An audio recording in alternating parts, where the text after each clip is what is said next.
In Genesis chapter 11, Abraham, who's called Abram at this point, packs up all his stuff, his cows, his sheep, his donkeys, his entire family, all their stuff, and he moves to a place that God tells him to go.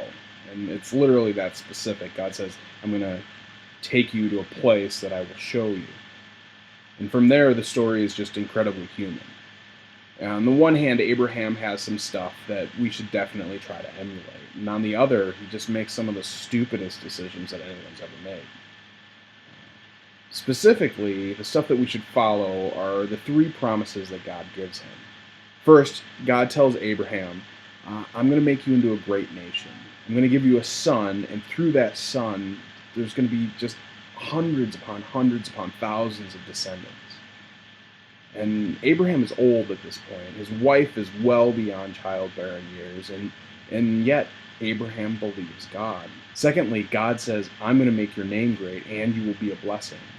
God says, I'm going to make you famous. Everybody is going to know who you are.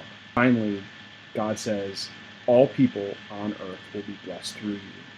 And this promise is the promise of Jesus, who can trace his direct ancestry to his super great grandfather Abraham. And now on the other hand, we have the other things that Abraham does that are just not so great. First, he goes to Egypt and he trades his wife for some sheep and stuff, and he tells the king of Egypt, who really likes her, that she's not really my wife, she's my sister. Then he decides, Sarah decides that God's not working fast enough on this whole I'm going to make you into a great nation thing through your son. They haven't had a son yet, and so she tries to speed the process along by having Abraham sleep with her servant, and Abraham just decides, yeah, that's a good idea. And then Abraham, a second time, tells another king, oh, she's not my wife, she's my sister. And that doesn't go well either. But the point is this. The story of Abraham is one of great hope.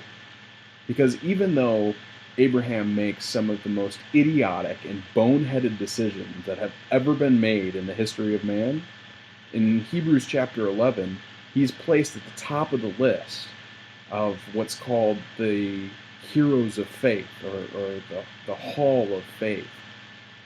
All his descendants that follow him also believe the promises of God, and they also believe what God has told them, and they follow him to the best of their ability.